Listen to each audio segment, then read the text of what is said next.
வெற்றி அகட விகடம் அகட விகடம் வெற்றி வெற்றி அகட விகடம் அகட விகடம்.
பெரியோர்களுக்கும் தாய்மார்களுக்கும் சகோதர சகோதரிகளுக்கும் மற்றும் கல்லூரியின் தாளாளர்களுக்கும் முதல்வர்களுக்கும் துணையர்களுக்கும் மற்றும் மாணவ மாணவிய செல்வங்களுக்கும் அனைவருக்கும் எங்களுடைய ராஜ் டிவியின் அகடவிட படக்குழு சார்பாக உங்களை வருக வருக என வரவேற்று எங்கள் பணிவு கலந்த வணக்கத்தை தெரிவித்துக் கொள்கிறேன்.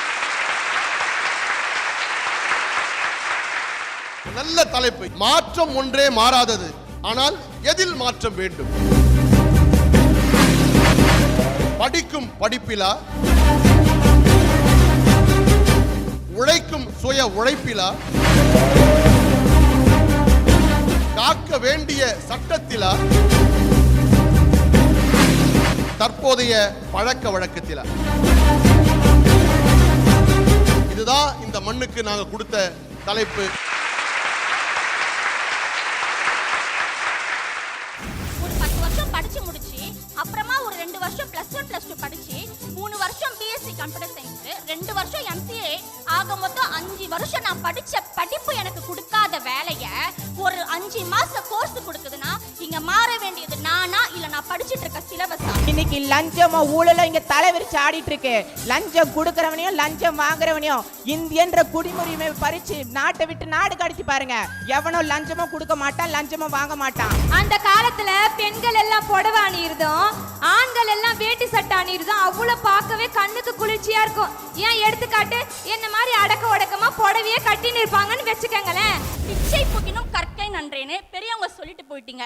பிச்சை எடுக்காத குறையா லட்சக்கணக்கில் செலவு பண்ணி எங்க அப்பா அம்மா எங்களை இன்ஜினியரிங் படிக்க வைக்கிறாங்க. இன்ஜினியரிங் முடிச்சுட்டு நாங்கள் வெளியில வந்தோன்னே ஒரு 1000 கணக்கில் சம்பாதிக்கிறதுக்கு நாய்ப்படாத பாடுபட்டு இருக்கோம். இன்னைக்கு எம்பிபிஎஸ் படிக்கிற யாரும் கிளர்க் வேலைக்கு போறதில்லை, ஐஏஎஸ் படிச்சுட்டு யாரும் பியூன் வேலைக்கு போறதில்ல, ஐபிஎஸ் படிச்சுட்டு யாரும் கான்ஸ்டபிள் வேலைக்கு போறதில்ல. ஆனா இன்ஜினியரிங் படிச்ச எங்க பசங்க மட்டும் clerk, peon, watchman, security, Swiggy, Zomato, ஃபுட் பாண்டால டெலிவரி பாய் வரைக்கும் வேலைக்கு போயிட்டு இருக்காங்க.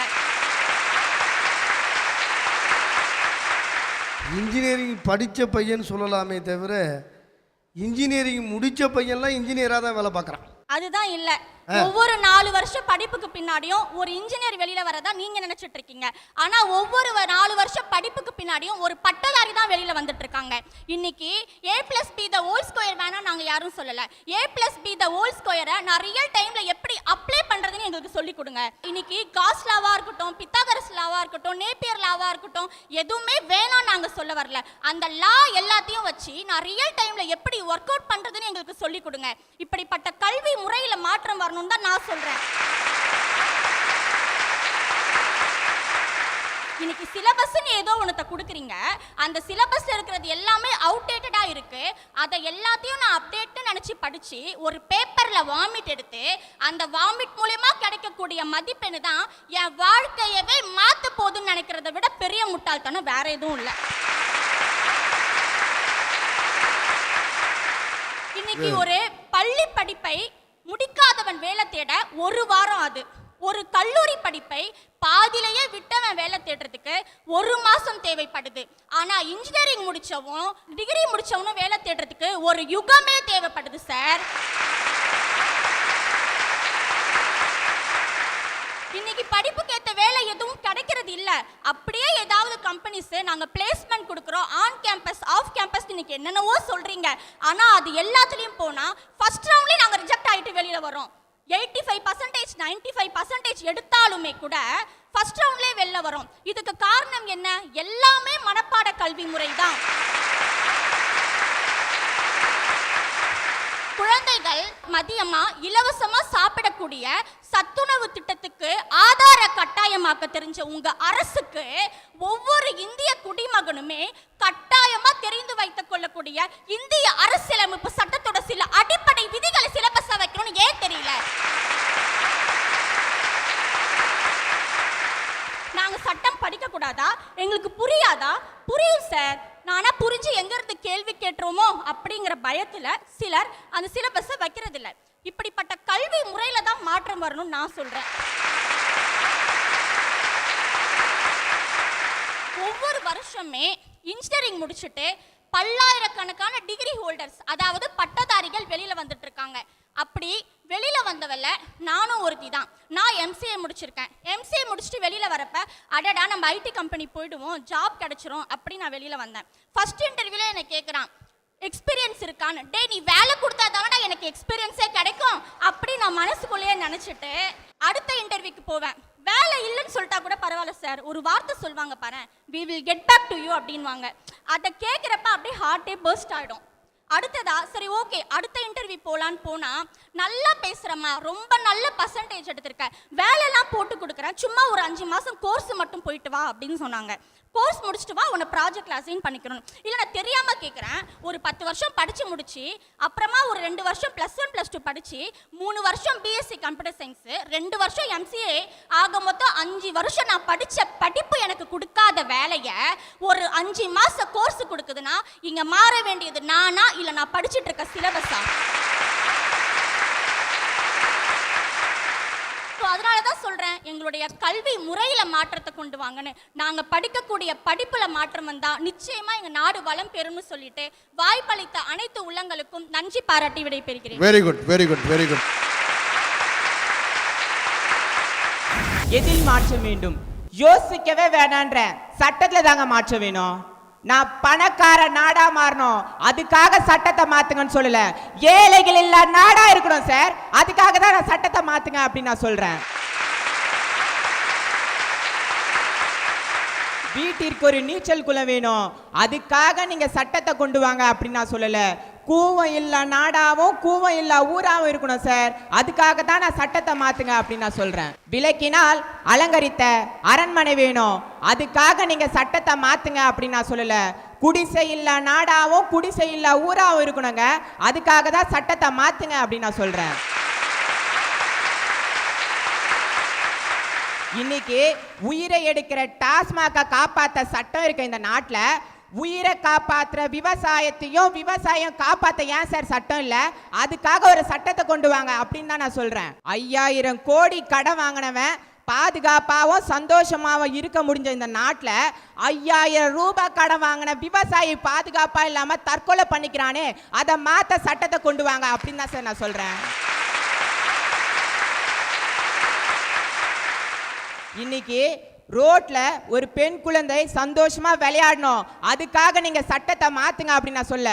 ரோட்குள்ள ஒரு பெண் குழந்தை சந்தோஷமா நடமாடணும் சார், அதுக்காக தான் ஒரு சட்டத்தை மாத்துங்க அப்படின்னு நான் சொல்றேன். போக்சோன்னு ஒரு சட்டத்தை கொண்டு வந்தீங்க, அந்த சட்டத்தினால என்ன சார் பிரயோஜனம்? போன வாரம் கூட ஒரு பெண் குழந்தைய புதைச்ச இடத்துல இருந்து எலும்பு குண்டா தோண்டி எடுக்கிறாங்க. அதனால அந்த போக்சோன்ற சட்டத்தினால கொடுக்கிற தண்டனையை லைவா காமிச்சு பாருங்க, அந்த நாயை தூக்குல போடுறத லைவா காமிச்சு பாருங்க. தப்பு பண்றவங்க கூட பயப்படுவான் சார். அதனால தான் சொல்றேன், சட்டத்துல மாற்றம் வேணும் அப்படின்னுட்டு. அந்த காலத்துல இருந்து ஒரு கதை சொல்லுவாங்க, அதாவது விநாயகர் கதை. ஒரு பழத்துக்காக இந்த உலகத்தை சுற்றி வரணும் அப்படின்னு விநாயகர் கிட்ட சொன்னா, தன்னுடைய அப்பா அம்மாவை சுற்றி வந்து அந்த பழத்தை வாங்கினாரு அப்படின்ட்டு. அந்த விநாயகர் மட்டும் இன்னைக்கு இருந்திருந்து அதே டைலாக்கை ரிப்பீட் பண்ணியிருந்தா என்ன தெரியுமா பண்ணியிருப்பாரு? பப்ஜியும் டிக்டாக்கையும் சுற்றி வந்து தான் அந்த பழத்தை வாங்கியிருப்பாரு. ஏன்னா இன்னைக்கு உலகத்தில் இருக்க அத்தனை இளைஞர்களும் அந்த பப்ஜிலையும் டிக்டாக்ல சிக்கி சீரழிஞ்சு சின்ன பின்னமா போயிட்டு இருக்காங்க. அந்த ஆப் எங்களுக்கு தேவையில்லை, அதை தடை பண்ண ஒரு சட்டத்தை கொண்டு வாங்க அப்படின்னு தான் சார் நான் சொல்றேன். நம்ம நாட்டில் நடக்கிற அதிக விபத்துக்கு காரணம் வேகமா போறது. இன்னைக்கு 108ல போறான் சார் சொயின்னு, அதே 108 ஆம்புலன்ஸ்ல வரான், ஒய் ஒய் ஒய் ஒயின்ட்டு ஆம்புலன்ஸ்ல வந்துட்டு இருக்கான். வேகமா போனீங்கன்னா ஆக்சிடென்ட் ஆகும் அப்படின்னு தெரிஞ்சும் வேகமா தான் போறான். நம்ம அதை மாத்ததுக்கு ஒரு சட்டத்தை கொண்டு வரணும். அதாவது நீ வேகமா போனீங்கன்னா உன்னோட லைசன்ஸ் படிக்கப்படும் அப்படின்ற சட்டத்தை கொண்டு வாங்க. 10 வருஷம் ஜெயிலு 15 வருஷம் ஜெயிலுன்னு சொல்லி பாருங்க. அவன் வேகமா போறதுக்கே பயப்படுவான். அதை விட்டுட்டு 100 ரூபாய் ஃபைனு 150 ரூபாய் ஃபைனுன்றதுனால தான் கூலா ஃபைனை கட்டிட்டு ஜாலியா போயிட்டு இருக்கான் சார். ஒரு அரசு வேலைக்கு 20 காலி இடத்துக்கு 20,000 மனுக்கள் குவிஞ்சிட்டு இருக்கு. இந்து நினைக்கிறான் நம்மளுடைய கடவுள் நம்மளை கைவிட மாட்டாரு அப்படின்னுட்டு, கிறிஸ்துவன் நினைக்கிறான் நம்மளுடைய ஜீசஸ் நம்மளை கைவிட மாட்டாரு அப்படின்னுட்டு, முஸ்லீம் நினைக்கிறான் நம்ம கும்புற அல்லாஹ் நம்மளை கைவிட மாட்டாருன்ட்டு. ஆனா அந்த வேலையை அழைக்கிற அதிகாரி நினைக்கிறான் சார் என்னுடைய இரும்பு பெட்டியை நிரப்புவர்களையே இந்த வேலை அப்படின்றானா. இன்னைக்கு லஞ்சமோ ஊழலோ இங்க தலைவிரிச்சு ஆடிட்டு இருக்கு. லஞ்சம் கொடுக்கறவனையும் லஞ்சம் வாங்குறவனையும் இந்தியன்ற குடிமுரிமை பறிச்சு நாட்டை விட்டு நாடு கடத்தி பாருங்க. எவனோ லஞ்சமும் கொடுக்க மாட்டான், லஞ்சமும் வாங்க மாட்டான். அதனாலதான் சொல்றேன் சட்டத்துல மாற்றம் வரணும் அப்படின்ட்டு. நம்மளுடைய பாரம்பரியமான ஜல்லிக்கட்டை கொண்டு வரவே நம்மளால சட்டத்தை மாத்தினால தான் ஜல்லிக்கட்டை நம்மளுக்கு கிடைச்சிட்டு. அப்படி இருக்கப்போ நம்மளுடைய வாழ்க்கைக்கும் நம்மளுடைய வாழ்க்கையை நடத்தவும் நம்மளுடைய பொருளாதாரத்தை உயர்த்தவும் சட்டத்தால மட்டும்தான் சார் முடியும். அதனால தான் சொல்றேன் சட்டத்துல மாற்றம் வரணும் அப்படின்ட்டு. என்னதான் நம்ம பெரிய படிப்பு படித்தாலும் ஒரு மனிதன் எப்படி பக்குவம் அடைகிறான்னா அனுபவ ஞானத்தினால தான் பக்குவமாகறான். அந்த அனுபவ ஞானம் எப்படி கிடைக்குது அப்படின்னா நம்முடைய பாரம்பரிய பழக்க வழக்கங்களால் தான் ஒரு மனிதனுக்கு அனுபவம் கிடைக்கிறது. நம்ம ஒரு காலத்தில் இப்போ குழந்தைகள் சொன்னாங்க பாடத்திட்டங்களில் மாற்றங்கள் வேண்டும் என்று. அது கண்டிப்பாக மாற்ற வேண்டிய விஷயம்தான். காரணம் அந்த அப்போ இருந்த படிப்புகள் எல்லாம் பார்த்தோம்னா ஆங்கிலேயர் படையெடுப்பு நடத்தி மருத பாண்டியர்களை சிறைப்பிடிக்கணும்னு சொல்லிட்டு முயற்சி பண்ணுறாங்க. சிறைப்பிடிக்க வேண்டும் என்று முயற்சி செய்யும் பொழுது மருத பாண்டியர் இருவர்களுமே தலைமறைவாயிடுறாங்க. ஆங்கிலேயர் இடத்துல மாட்டக்கூடாது அப்படின்னு சொல்லிட்டு.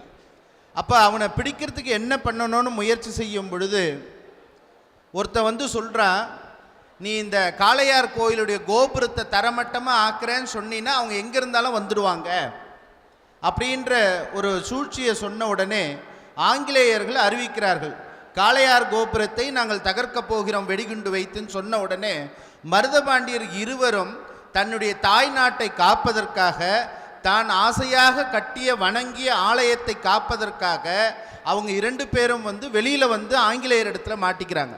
இது எதற்காக சொல்கிறேன்னு சொன்னோம்னா அவர்களுடைய வளர்ப்பு அப்படி. பள்ளி திட்டங்களில் மாற்றங்கள் வேண்டும் இந்த மாதிரி வரலாறெல்லாம் இருந்தது. 20-25 ஆண்டுகளுக்கு முன்னாடி இருக்கக்கூடிய கல்வியில் வேலு நாச்சியாரை பற்றி இருந்தது. எத்தனையோ பெரிய மகான்களை பற்றியெல்லாம் பாடத்திட்டங்கள் இருந்தது.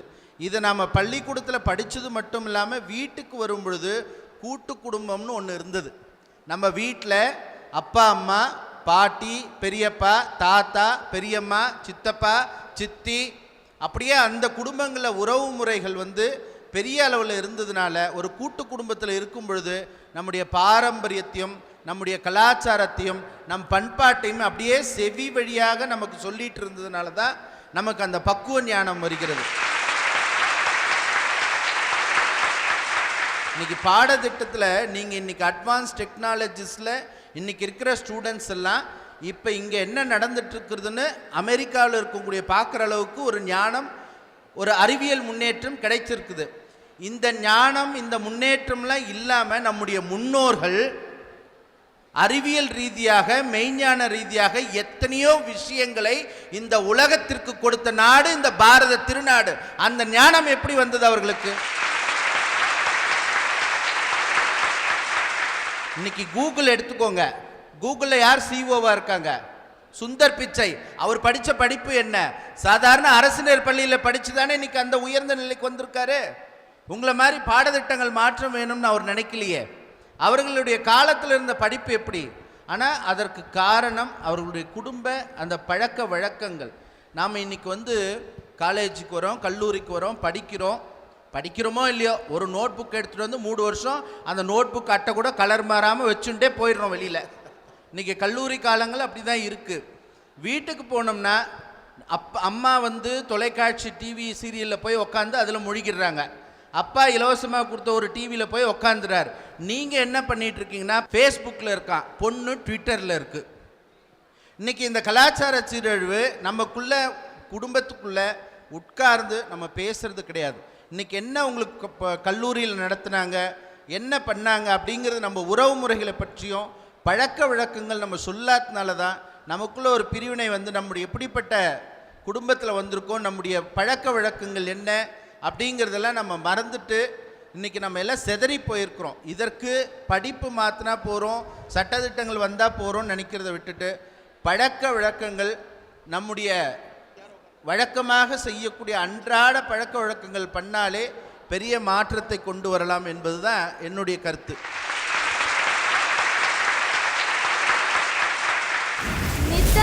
நெல்லச்சோறு நெய் மணக்கம் கத்திரிக்கா நேத்து வச்ச மீன் குழம்பு என்ன இழுக்குதையா அப்படி இருந்துச்சுங்க சார் அந்த காலத்து உணவு பழக்க வழக்கம். ஆனா இப்ப கேப்பங்குழு போய் பர்கரும், கம்பங்குழு போய் பீட்சாவும், ஏன் நம்ம இஞ்சி டீ போய் கிரீன் டீயும் வந்துடுச்சு. இன்னும் என்னென்னலாம் போய் என்னென்னலாம் வந்து இன்னும் என்ன கருமத்தெல்லாம் நம்ம சாப்பிட வேண்டிய நிலைமை வரும் தெரியல சார். அதனால தான் சொல்றேன் பழக்க வழக்கத்தில் மாற்ற வேணும்னு சொல்லிட்டு.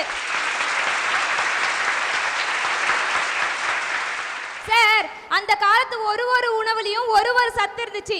இந்த காலத்துல ஒரு உணவுலையும் ஒரு வியாதி தான் சார் இருக்கு. வியாதின்னு சொல்லிட்டு ஹாஸ்பிட்டல்ல போய் சேர்றான் ஆளு, அவன் வெளில வரானோ இல்லையோ ஐயோன்னு சத்தம் மட்டும் தான் சார் வெளில வருது இந்த காலத்துல. அதனாலதான் சொல்றேன் பழக்க வழக்கத்துல மாற்றம் வேணும்னு சொல்லிட்டு. நகை போட்ட காலம் போய் புகை போட்டு தள்ளுதுங்க, காஞ்சிப்பட்ட விட்டு புட்டு கர்சீப்ப கட்டுதுங்க. அந்த காலத்துல பெண்கள் எல்லாம் புடவை அணியிருந்தோம், ஆண்கள் எல்லாம் வேட்டி சட்டை அணியிருந்தோம். அவ்வளோ பார்க்கவே கண்ணுக்கு குளிர்ச்சியா இருக்கும். ஏன் எடுத்துக்காட்டு என்ன மாதிரி அடக்க உடக்கமா புடவையே கட்டின்னு இருப்பாங்கன்னு வச்சுக்கோங்களேன். ஆனா இந்த காலத்துல நிலைமை மாறி மாறி மாறி கிழிஞ்சதை தச்சு போட்ட காலம் போய் நல்லா இருக்கிறத கிழிச்சிட்டு ரோட்ல திரியிறான். கேட்டா கெத்துன்னு சொல்லிட்டு சொல்வான். இன்னும் இதுக்கும் மேலனா ஒன்றும் இல்லைங்க, நம்ம தலைக்கு மேலே இருக்கிற முடியை பற்றி தான் சொல்ல போகிறேன். நிற்க வச்சு வாருறான், படுக்க வச்சு வாருறான், ஒரு சைடு எடுத்துடுறான், ஒரு சைடு எடுக்காமே விட்றான். கேட்டா நான் சொல்வான் ஸ்டைலு கெத்துன்பான். நான் கேட்குறேன், கெத்துன்னு சொல்ற நீ 10 மாசம் பெத்த தாய் தான் சொத்துன்னு ஏன்டா சொல்ல தெரியல? இதுக்காக தான் சார் பழக்க வழக்கத்தை மாற்ற வேணும்னு நான் சொல்ல வரேன். நம்ம ஜியு போப்பை எடுத்துக்கிட்டோம் அப்படின்னா 133 அதிகாரங்கள், அதாவது 1330 குறட்பாக்களையும் அவருடைய ஆங்கில மொழியில மொழிபெயர்த்தாரு. அவருக்கு தெரிஞ்சிருக்கு சார் நம்மளுடைய திருக்குறளுடைய அருமை, நம்மளுடைய தமிழுடைய அருமை. ஆனா இந்த காலத்துல எத்தனை பேர் சார் பெத்த தாய் அம்மானு கூப்பிடுறோம்? ஸ்டைலா மம்மி, இன்னும் ஷார்ட் பண்ணி மீ, இப்படிதானே சார் கூப்பிடுறோம். மம்மிக்கு உண்மையான அர்த்தம் என்னன்னு தெரியுமா சார்? சொல்றேன் கேளுங்க. எகிப்துல இருக்கிற டெட் பாடிஸ் இவங்களதான் நம்ம மம்மி அப்படின்னு சொல்லிட்டு சொல்லுவோம். இப்ப யோசிச்சு பாருங்க, 10 மாசம் பெத்த தாய் உனக்கு டெட் பாடியா? இனிமேல் யாராச்சும் உங்க அம்மா மம்மின்னு கூப்பிடுவீங்க. இந்த பழக்க வழக்கம் மாறணும் தான் சார் நான் பழக்க வழக்கத்துல மாற்ற வேணும்னு சொல்றேன். பாசங்கள் நேசங்கள் ஏதுமே இன்றி வாழ்ந்திடும் வாழ்க்கையோ வாழ்க்கை இல்லை. பிரிந்தே நாம் வாழ்கின்ற போதிலும் உறவுகள் நம்மை சேர்த்திடுமே. அப்படி இருந்துச்சு சார் அந்த காலத்து உறவுகள்லாம். போன உடனே சித்தி நல்லா இருக்கீங்களா, சித்தப்பா நல்லா இருக்கீங்களா, அத்தை நல்லா இருக்கீங்களா, தாத்தா நல்லா இருக்கீங்களான்னு தான் கேட்போம். ஆனா இந்த காலத்துல